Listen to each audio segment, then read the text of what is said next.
Y bienvenidos a esta nueva clase de Raíces Conciencia, donde te voy a enseñar cómo transformar tu salud desde el intestino, desde la pancita. Mi nombre, para quienes no me conocen, es Katina Godoy, soy nutricionista y fundadora de Raíces Conciencia. Soy apasionadísima de la salud digestiva y de la salud integrativa. Hoy día me encuentro en España terminando o en proceso en realidad de un máster de psiconeuroinmunología y eso me ha llevado a poder abordar a nivel personalizado y también a través de mis talleres y cursos, pues mucho más profundo la salud y eso la verdad es que me tiene muy contenta.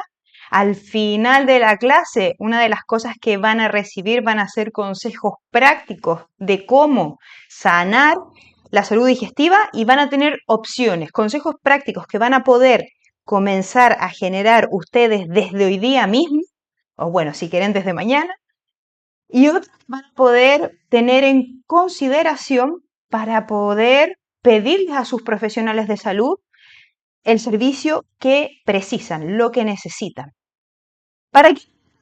Pues para las personas que no se sienten bien digestivamente, que quizás se están preguntando por qué, aun cuando han tomado los fármacos, han llevado la alimentación que les ha sugerido la medicina convencional, siguen sintiendo fatiga, siguen sintiendo un malestar a nivel general, físico, ansiedad e incluso cómo puede estar conectado con la depresión.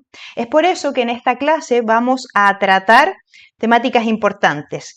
Primera, el sistema digestivo y su relevancia en la salud integral, en la salud completa. Lo segundo, ¿cuáles son los trastornos digestivos más comunes y cómo hoy día desde la medicina funcional los estamos abordando? ¿Cómo los vemos y cómo hay que tratarlos? Obviamente todo esto basado en ciencia. Y lo tercero, ¿cómo se diagnostican? Y lo más importante, ¿cómo los vamos a tratar? ¿Cuáles son las herramientas que tenemos desde ya para poder mejorar? El sistema digestivo ha ido tomando relevancia, yo creo que ustedes se han ido dando cuenta, cada vez hay más blogs, cada vez hay más influencers hablando de esto, cada vez encontramos más reels, más videos en YouTube sobre la salud digestiva. ¿Y por qué está tomando relevancia? Pues porque se ha ido generando una integración de los conocimientos en relación a la conexión del intestino, de la panza, con el cerebro, con el metabolismo, con las respuestas conductuales, con, obviamente, y de lo que más se habla es cómo está establecido nuestro sistema inmunológico, cuántas defensas tenemos frente a patógenos y cómo también responde frente a la inflamación. Si nosotros nos hacemos un poquito de historia, nos damos cuenta que a eso de los 1800 se comenzó tímidamente a estudiar el tema de la microbiota, pero en la actualidad esta cosa está muy avanzada.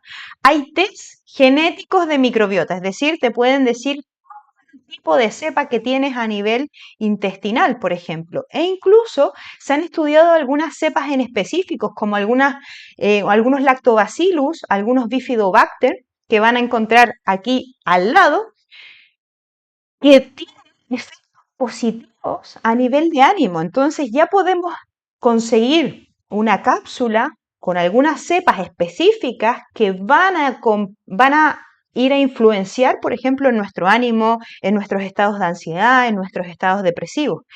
Y han ido más allá incluso a nivel de estudios y de farmacéutica, porque el sistema digestivo no es solamente lo que se pensaba antes, un tubo que entraba por la boca y salía por el ano, donde comíamos, absorbíamos nutrientes, habían enzimas y listo. Hoy día sabemos que hay una repercusión a nivel metabólico y, por ejemplo, hay un tipo de enzima o de en realidad hormona que se llama GLP-1 que hoy día se produce a nivel sintético y se da en fármacos y que se está utilizando para regular la grasa en el cuerpo, para mejorar temas de resistencia a la insulina. Entonces, vamos entendiendo que este intestino es mucho más que un tubo y que tiene una respuesta bastante compleja a nivel incluso metabólico.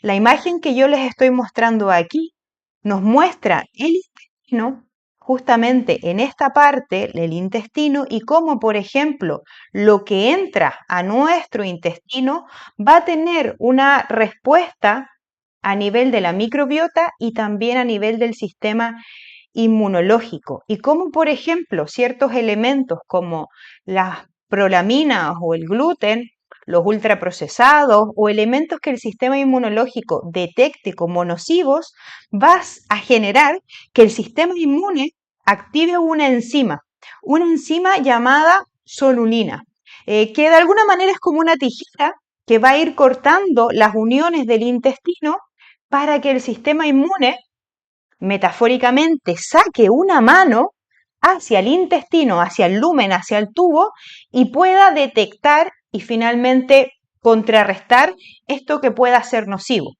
La solulina se activa muchísimo con el gluten. Esto lo estudió Alexio Fasano cerca del 2017, si no me equivoco en el año, que es un médico digestivo tremendo de la Universidad de Harvard, y él nos abrió de alguna manera esta información. Pero no solamente se va a activar con el gluten, sino que también con el estrés, por ejemplo, o con un exceso de bacterias patógenas en lugares que no tocan, como puede ser el intestino delgado. La microbiota, que si nosotros nos vamos a estudiar cómo repercute a nivel de todas y todos los mamíferos, por ejemplo, está esta bonita historia o intensa historia entre el gato y el ratón y la toxoplasmosis. Les voy a contar rapidito de qué se trata esto. Es un microorganismo que puede entrar y que en realidad tiene que entrar al cuerpo, pero también tiene que entrar al cuerpo del gato para cumplir su proceso, para poder tener su proceso de evolución como microorganismo. Entonces, ¿qué pasa? Que es capaz de entrar al cuerpo del ratón y hacer que a nivel psicoemocional el ratón le deje de tener miedo al gato. ¿Se imaginan eso? El tipo Tommy y Jerry, que Jerry ya no le tenga miedo a Tommy. Entonces, ¿qué pasa? Que este ratón que está infectado con toxoplasmosis se posiciona frente al gato sin miedo y hace que entonces el gato se lo coma rápidamente. Y es como este microorganismo logra cumplir su ciclo de vida. Entendemos entonces cómo un microorganismo puede afectar a nivel de un mamífero, a nivel psicoemocional. Y eso no solamente pasa a nivel del ratón, sino que también nos pasa a nosotros. Y aquí al lado les muestro un estudio de cómo cuando hay una panza inflamada, cuando tenemos gases, cuando tenemos malestares, cuando hay pesadez digestiva, cuando como y me hincho, cuando como y tengo diarrea, o al revés, tengo estreñimiento y tengo sonidos en la panza y tengo muchos pedos, se va a generar una desorganización. Y esa desorganización va a mandar señales al cerebro de diferentes tipos.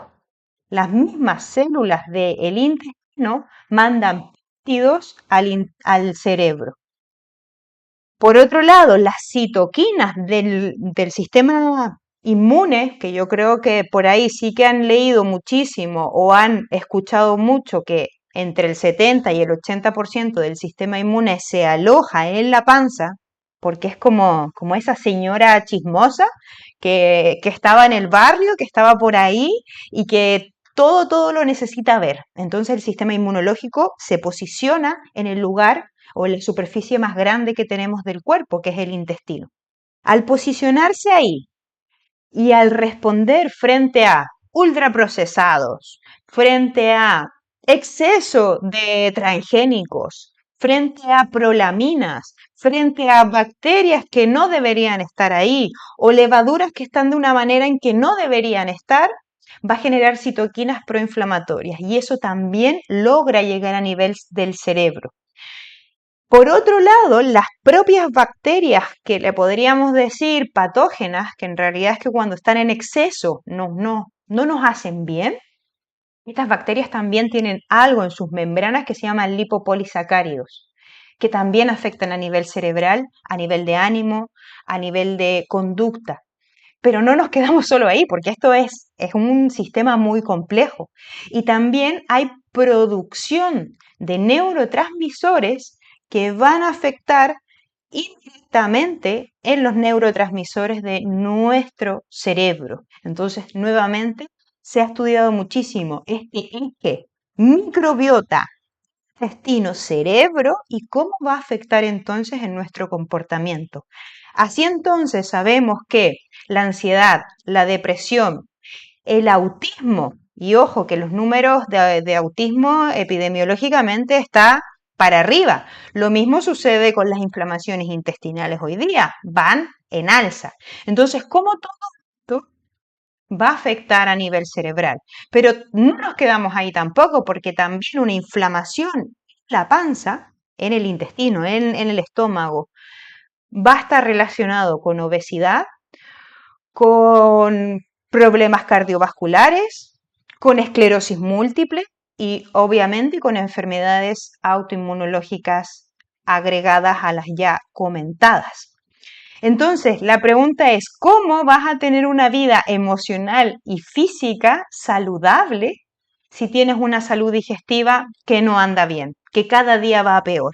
Y es por eso que yo hago esta clase, porque quiero que la salud de todas y todos quienes nos interese sea mejor, porque estoy segura que si nosotros sanamos, podemos ayudar a que haya una sociedad más fuerte, más unida, con más propósito, ¿no? Que es muy común esto.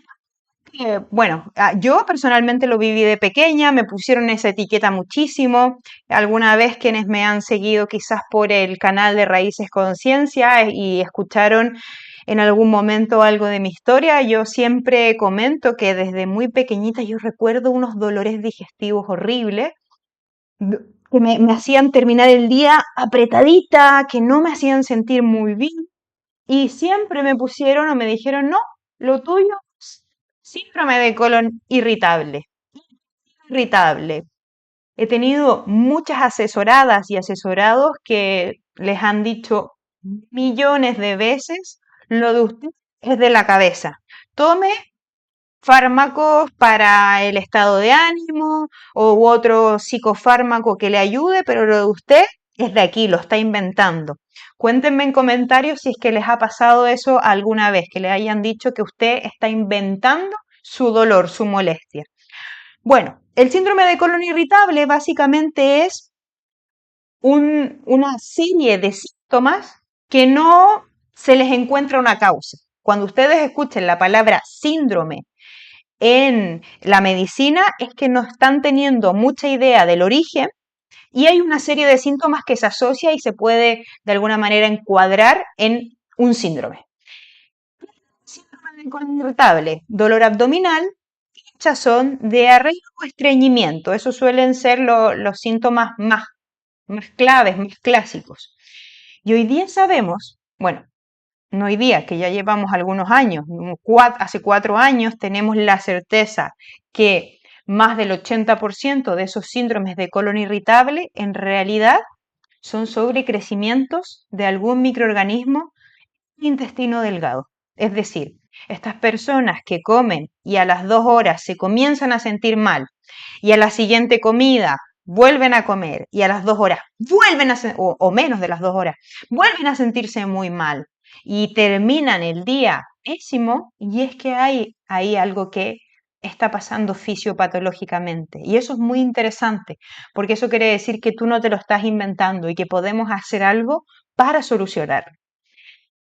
El sobrecrecimiento de microorganismos en el intestino delgado no debería estar. ¿Por qué? Porque nosotros efectivamente tenemos muchos microorganismos en nuestro sistema digestivo, pero el grosso, la mayor cantidad, como pueden ver en esta imagen, es en el colon. Es abajo donde está ese grosso de microorganismos beneficiosos y que al final tienen todos estos beneficios que hemos escuchado: inmunoestimularnos, generar ciertas vitaminas, facilitar la absorción de otras, generar compuestos interesantes para nutrir las células del intestino, para nutrir el metabolismo, etcétera. Pero cuando estos microorganismos suben al intestino delgado, por sobre todo al duodeno, que es la primera parte del intestino delgado donde absorbemos los nutrientes, empiezan a pasar cosas que no son tan buenas, porque no deberían estar ahí. Entonces, pues una de las cosas que pasa es que nos comenzamos a hinchar. Esta hinchazón puede ser con un exceso de pedos, un exceso de gases, o sin exceso de, no puedo liberar tantos gases, pero tengo una distensión, tengo una hinchazón, hay malestar. También dolor. El dolor abdominal es un clásico. La pesadez después de comer también suele estar bastante presente. En ocasiones incluso puede llegar a generar náuseas, muchos eructos. La diarrea y el estreñimiento van ahora a ir viendo de qué va tratando, porque depende bastante del microorganismo en la mayoría de los casos. Y hay otros síntomas extradigestivos, y ahí está el gran problema, porque estos síntomas extradigestivos pueden ser inflamación crónica. Y cuando hablo de inflamación, pues por ejemplo, la resistencia a la insulina es un tipo de inflamación crónica. Dolores articulares, fatiga mental, fatiga física, llegar a la depresión, llegar a la ansiedad, tener alergias, que pueden ser alergias a nivel respiratorio, pueden ser también alergias dérmicas, dolores crónicos. Entonces comienza a haber un desajuste en todo el organismo. Y hay algo que justamente ayer hablaba a una asesorada, porque ella me decía: Katina, ¿sabes qué? Yo me he dado cuenta con el tiempo, con todos estos años que llevo, que cuando mi panza, cuando mi estómago empieza a estar mal, cuando comienzo a tener acidez, cuando comienzo a tener reflujo, mi flujo vaginal cambia y empiezo a sentir además la boca como seca, como áspera. Y eso tiene que ver con que existe un complejo común de mucosas. Entonces, lo que pasa a nivel intestinal repercute, por ejemplo, en las mucosas aéreas, repercute a nivel respiratorio, repercute a nivel vaginal en el caso de los cuerpos femeninos, repercute en boca. ¿Por qué? Porque hay una unión en todas las cosas que tenemos en el organismo y entre ellas se van conversando. ¿A través de quién? El sistema inmunológico y la microbiota. Aquí hay que poner una pausa, y esto quiero que quede muy claro, porque si a estos síntomas además se le asocia mucosidad o sangre en las deposiciones, esta es una alerta importante. Entonces, es importante que nosotros empecemos a hablar de la caca, de los pedos, empecemos a bajar esas barreras sociales de que no se podría hablar de eso. Y si hay mucosidad y sangre, tenemos que comunicarlo. También si hay dolores fuertes que te despiertan por la noche, también eso es importante. Y también si es que hay una baja de peso abrupta, muy, muy violenta. ¿Por qué hay que poner esta pausa y por qué a mí me interesa que ustedes lo sepan? Porque dentro de mi carrera de nutricionista he recibido a muchas personas que suelen ser más mayores, sobre los 55 años, sobre los 60 años, que durante toda la vida o buena parte de su vida tuvieron mucosidad, tuvieron sangre, despertaban con dolores, y a eso de los 60 años ya hay un cáncer de colon muy, muy, muy fuerte. No quiero decir que todas las personas que tengan mucosidad en las deposiciones van a tener cáncer. Esto quiero que quede clarísimo. Puede haber una autoinmunidad, pueden haber otras cosas que hay que evaluar. ¿Cómo se evalúa esto? Con un gastroenterólogo fiable, de calidad, digamos, y obviamente con un equipo interdisciplinario que pueda ayudar en el proceso: nutricionista, alguien que te pueda ayudar quizás desde la fitoterapia, alguien que te pueda ayudar desde el movimiento, que vayamos reconstruyendo nuevamente esa salud. Pero quería dejar eso en claro. Bien. Adhesivo hay, porque ustedes me pueden decir: vale, Katina, a mí también me dijeron que tengo colon irritable, o a mi hija le dijeron que tienen colon irritable, pero es que, ¿y ahora qué? Bien, ¿Ahora qué? Es que necesitamos saber qué tipo de sobrecrecimiento hay, porque hay diferentes sobrecrecimientos. Hay un sobrecrecimiento simplemente de bacterias que producen hidrógeno, que ese es un cibo de hidrógeno, que puede ser o no patológico, ¿vale? Siempre que haya clínica va a ser patológico, porque el hidrógeno es un gas que se produce de manera natural en nuestro intestino y que incluso es beneficioso. Tiene capacidades antioxidantes, antiinflamatorias, entonces no es como tal el problema, solo si es que hay sintomatología. Y ahí ya los otros sí que pues no van a ser positivos, como por ejemplo el IMO. El IMO es un sobrecrecimiento de arqueas. Las arqueas no son bacterias, son arqueas, son microorganismos más antiguos que las bacterias, de hecho. Y cuando están sobrecrecidas, atrapan el hidrógeno y generan metano, ¿vale? Vamos a profundizar en un momento sobre esto. También el cibo de sulfuro de hidrógeno, que es el cibo donde hay gases con olor a huevo podrido. Hay gases es un gas tóxico. Esto ya es bastante tóxico, vamos a profundizar también. SIFO. SIFO es un sobrecrecimiento de levaduras, donde la protagonista habitual suele ser la cándida en forma de hifas o de micelio, la candidiasis que puede estar a nivel intestinal, oral, vaginal, por ejemplo. Entonces, tenemos tipos de sobrecrecimientos y necesitamos profundizar en cada uno de ellos. ¿Cómo? Se caracteriza por exceso de gases tipo metano. Es un gas que hace bastante ruido, pero suele no tener olor, a menos que la persona haya pasado mucho tiempo estreñida y empieza a tener un olor como a alcantarilla, un olor, bueno, a algo podrido. ¿Por qué? Común porque está muy asociado al estreñimiento. El metano en exceso lo que hace es que el movimiento peristáltico natural de nuestros intestinos se bloquee. Entonces empieza a haber una acumulación de deposiciones. ¿Qué otra cosa tiene característica?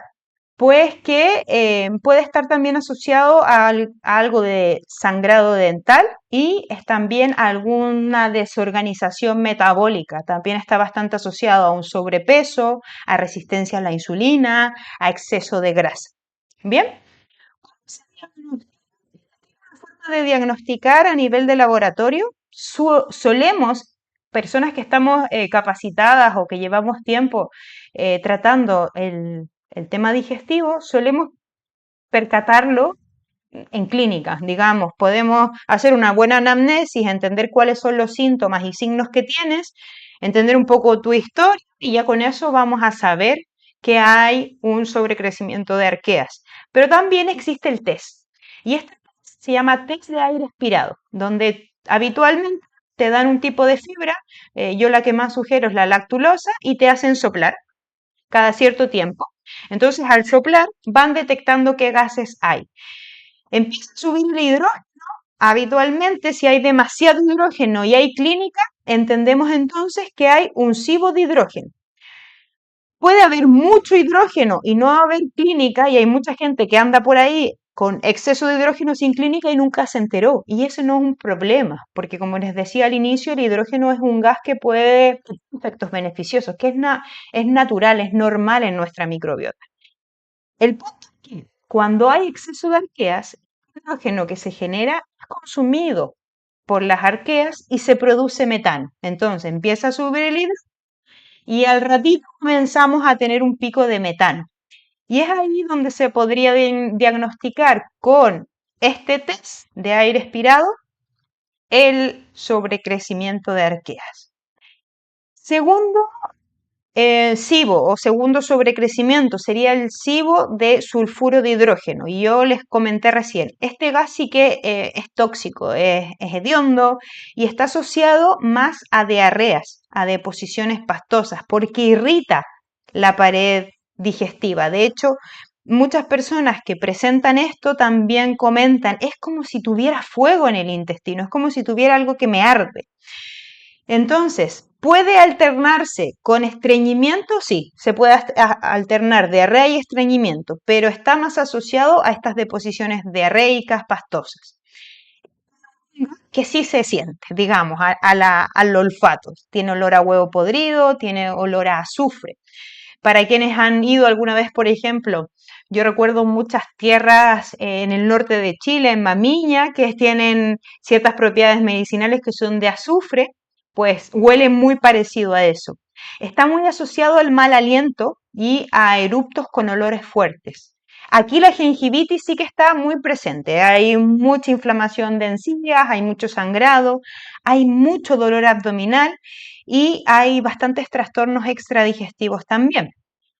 ¿Por qué? Porque este gas de sulfuro, de azufre, va a generar problemas en la desintoxicación de las células del intestino, problemas de exceso de oxidación. Entonces se comienzan a dañar ciertas partes de la célula que se llaman mitocondrias, comienza a haber más oxidación, más radicales libres, más daño en el tejido, incluso podemos llegar a daño en el ADN, lo cual está mucho más asociado un sobrecrecimiento, un SIBO de sulfuro de hidrógeno permanente en el tiempo, en años, con cáncer de colon rectal. Está bastante asociado con ello. Em, pues síntomas extradigestivos bastante desagradables y se sienten muchísimo. Como por ejemplo la confusión mental, esa niebla mental, personas que dicen, es como si tuviera aquí una bruma que no logro ver ideas, pues está muy asociado con eso. Sensaciones de mareo, problemas de memoria, fatiga. También está asociado con problemas dérmicos como el acné o las erupciones cutáneas. El picor en la piel, comienza a haber incluso problemas de alergias. Y los dolores corporales, porque como he comentado muchísimo en la clase, este gas es tóxico, entonces hay que ponerle un freno ya. Bien, con relación a el diagnóstico, en relación a este SIBO en específico, no tenemos pruebas fiables y seguras para poder diagnosticarlo a través de una prueba, pero como yo siempre les comento, la clínica es lo más importante y la experiencia del o la profesional de la salud competente es lo más importante y sobre todo en este caso, porque hay marcadores que, bueno, pues ustedes ya ahora lo tienen, le pueden hacer un check, ya saben cómo saber si hay algún tipo de sobrecrecimiento de este tipo. Bien, el siguiente sobrecrecimiento es más de levaduras. Y aquí encontramos el SIFO. Yo en esta imagen de aquí les estoy poniendo cómo se puede ver una levadura normal, en el caso de la placa de Petri, esta redonda que está arriba, es una levadura normal, está en huevitos de alguna manera, en circulitos. Así está perfecto. La cándida es una levadura necesaria para nuestro cuerpo. ¿Por qué? Porque regula el pH, por ejemplo. Porque es capaz de atrapar ciertos metales pesados y, bueno, nos salva de intoxicarnos o de generar un daño con ellos. Pero cuando pasan cositas, esta levadura pasa de ser una levadura como tal a sacar, yo siempre digo, patitas, manitos como unas ramas, comienzan a sacar hifas y se transforma en un micelio. Y este micelio es el dañino, ¿por qué? Porque hay un sobrecrecimiento de esta levadura, pasa a ser un micelio y comienza a generar toxinas. ¿Cuáles son los síntomas y los signos más típicos? Diarrea, aunque también está asociado con frecuencia a estreñimiento. Entonces aquí volvemos a, tengo diarrea, ¡buah! No voy al baño, y vuelvo a tener diarrea. Eruptos, gases, náuseas. Y algo que le caracteriza mucho es la apetencia por el dulce, la fatiga generalizada y sobre todo la fatiga después de comer.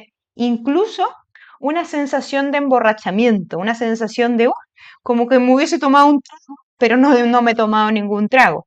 Y eso es por los metabolitos que genera la levadura cuando come. Tienen que pensar que cada vez que nosotros comemos, también come nuestra microbiota. Cuando nosotros nos alimentamos, no nos alimentamos solo a nosotras o a nosotros, también alimentamos a nuestra microbiota.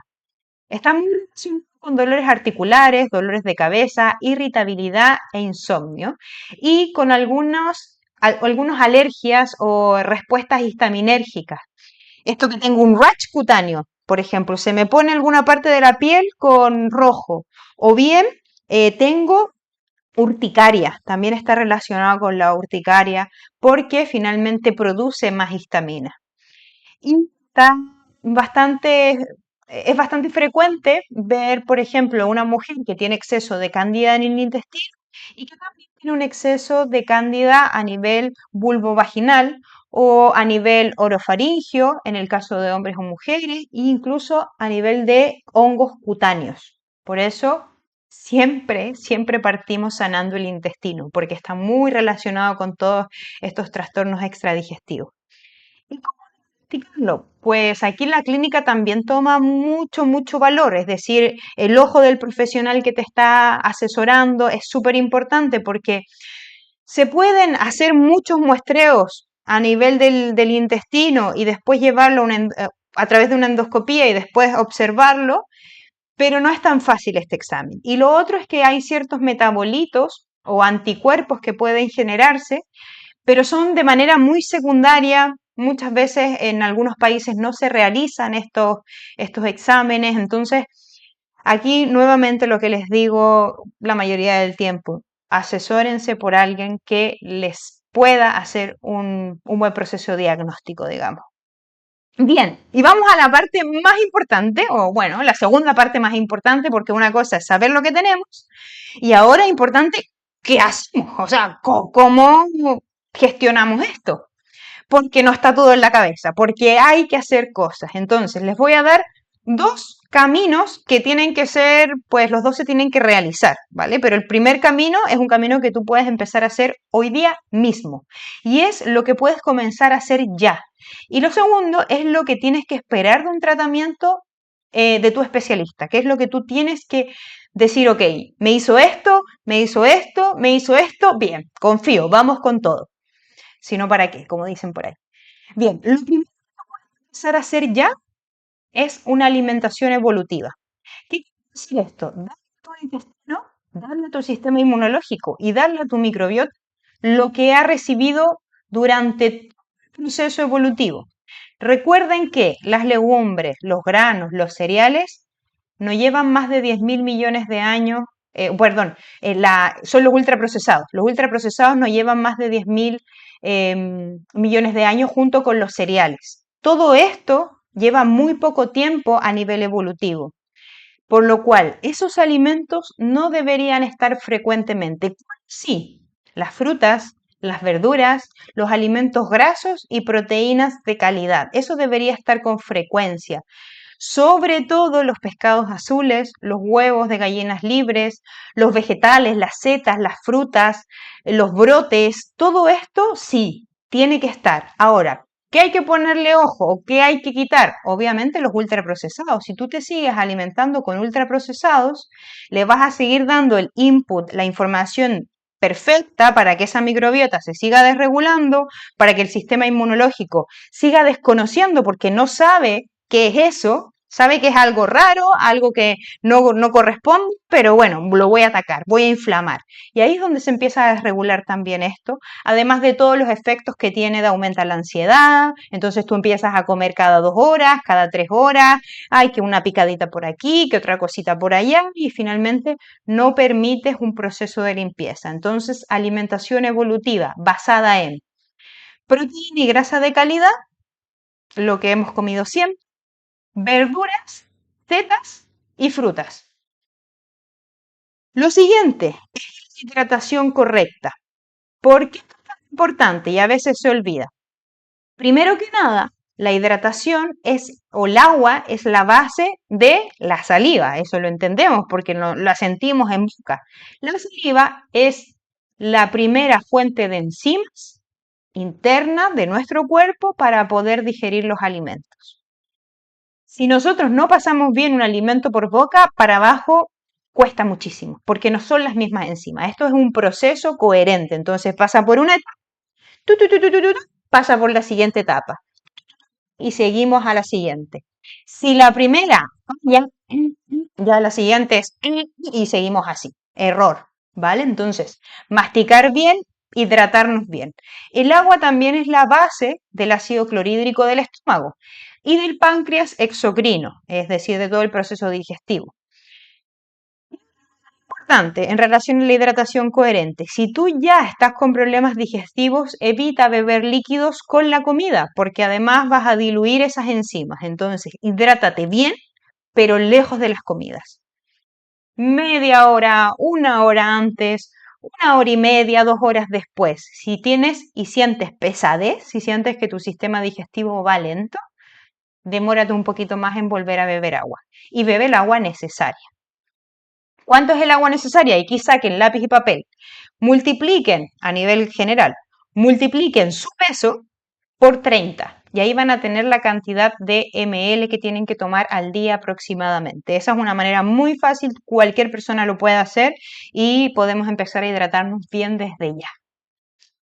Importante, agua mineralizada, agua con sales. Entonces ustedes van a ver en, por ejemplo, el Instagram, siempre ahí yo estoy hablando del agua mineralizada, Reels, y les voy a dejar aquí abajo un link donde van a poder ingresar a un artículo que yo misma escribí, donde van a hacer y van a saber cómo mineralizar su agua. Maneras simples y plausibles para la mayoría de las personas en este mundo. Sal de mar, limón y ya está. Para quienes pueden, agua de mar. Ahí tenemos un extra, digamos, un plus. La tercera es fundamental y estrategias que les estoy dando, yo he visto en clínica aproximadamente el 60% de mis asesorados mejora. Entonces, esto es importante. Bueno, si ustedes lo llevan a cabo, realmente van a notar la mayoría de ustedes mejoras importantes. Entonces, descansos digestivos. ¿Cómo va esto?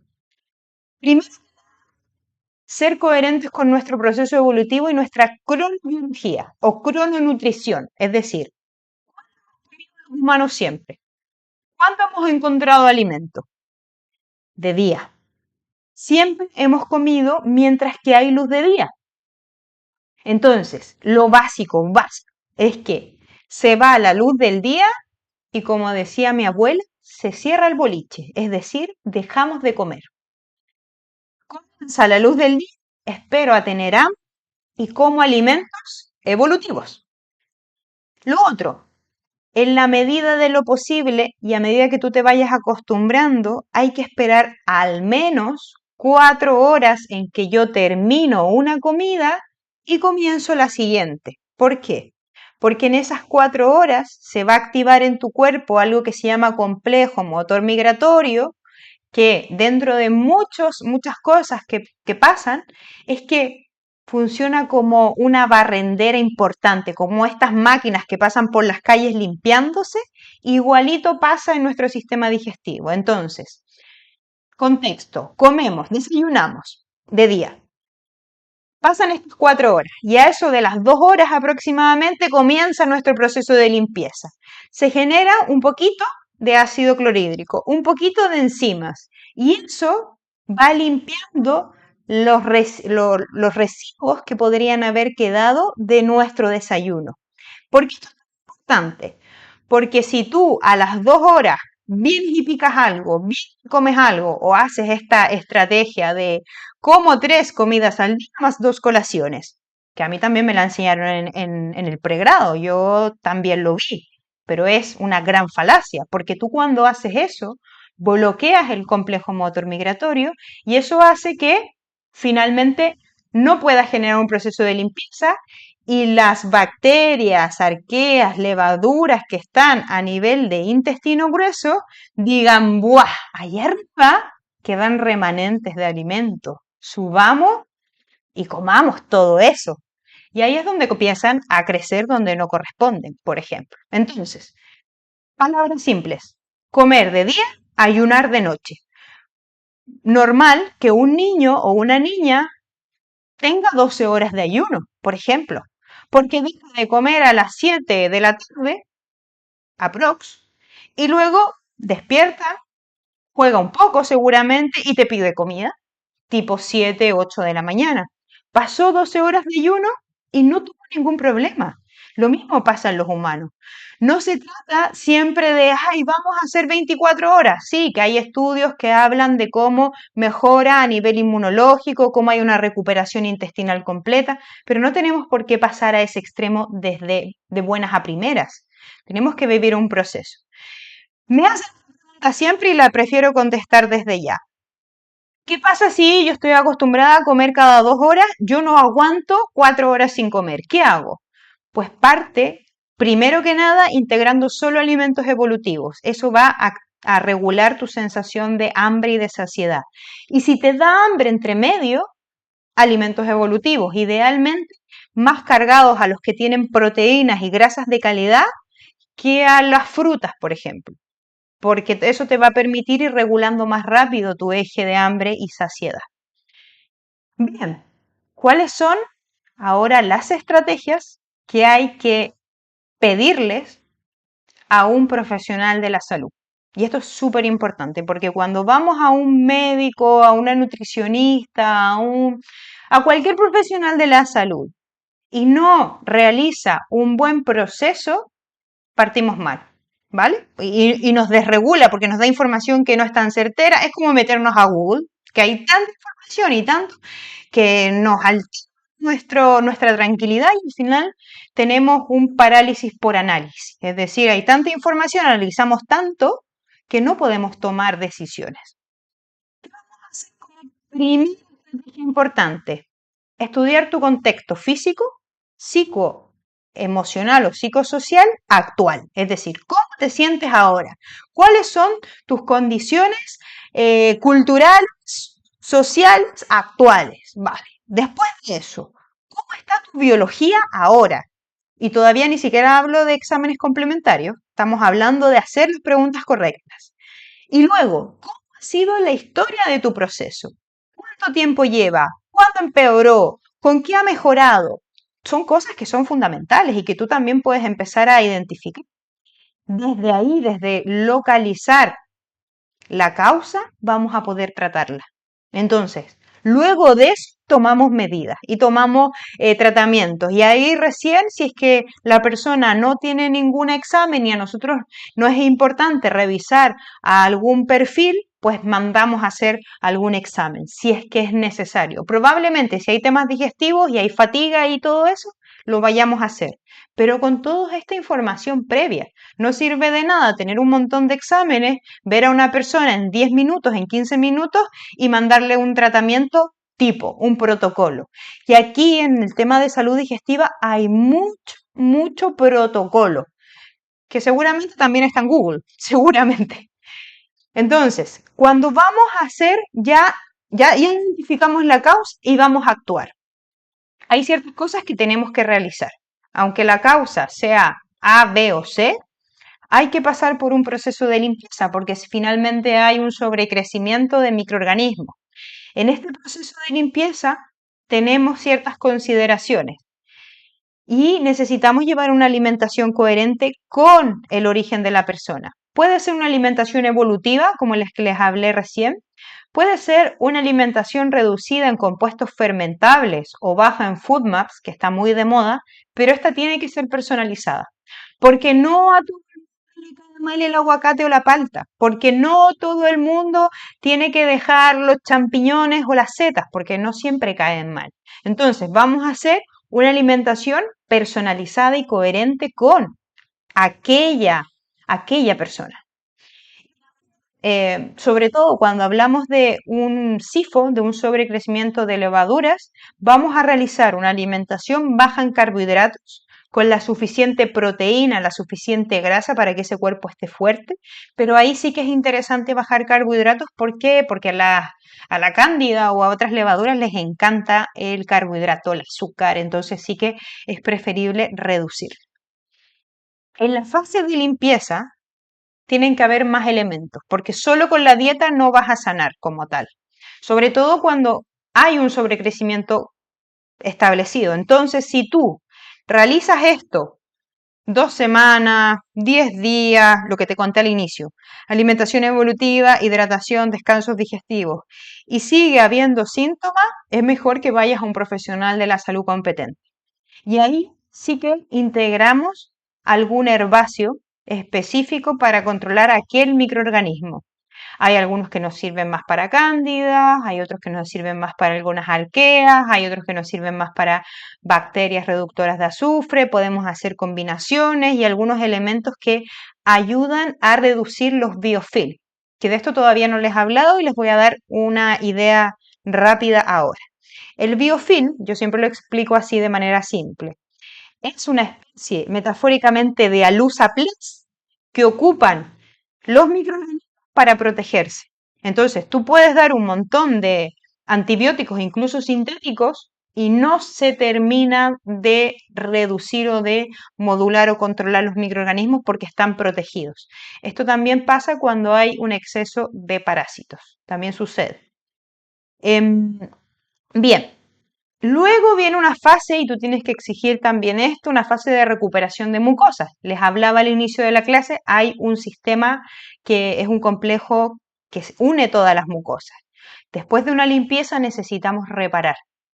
Entonces, en este momento usamos algunos elementos que ayudan a hidratar las mucosas, que ayudan a regenerar las mucosas.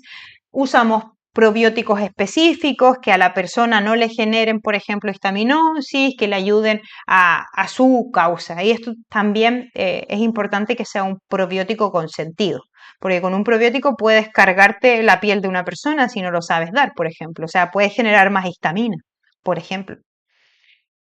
Como dice una científica terapeuta que yo admiro mucho, se llama Lucía Redondo, ella propone esta frase que a mí me encanta: hay tantos SIBOs como pacientes con SIBO. Esto quiere decir que cada persona tiene su camino y hay que estudiar ese camino, esa causa, ese origen para poder hacer un tratamiento correcto. Es decir, esto de los protocolos, te doy un mes una dieta baja en FoodMaps, luego antibióticos, se terminó el protocolo y te vas de alta, no tiene ningún sentido, porque si la causa no se resuelve, y aquí en la causa encontramos diversidad: hipocloridria, estrés mal modulado, problemas en el páncreas exógeno, picar a cada rato, es decir, estoy comiendo constantemente por ansiedad y esa ansiedad, por ejemplo, puede venir de deficiencias nutricionales, ¿sabes? Hay que ir a entender la causa. Yo acá no les pongo todas las causas porque son muchísimas y esa es la idea, es poder entender a cada ser. Bien, espero que te haya gustado esta clase. Si quieres más información, si quieres herramientas más específicas a nivel de plantas medicinales o herbáceos que puedas usar, déjamelos en comentarios. Suscríbete al canal y lee la descripción porque te voy a dejar el blog donde vas a encontrar más información y otras informaciones muy interesantes para que tú puedas tratarte de manera personalizada con una profesional que sepa del tema. Te mando un saludo, un fuerte abrazo y que estés muy bien. Mucha conciencia.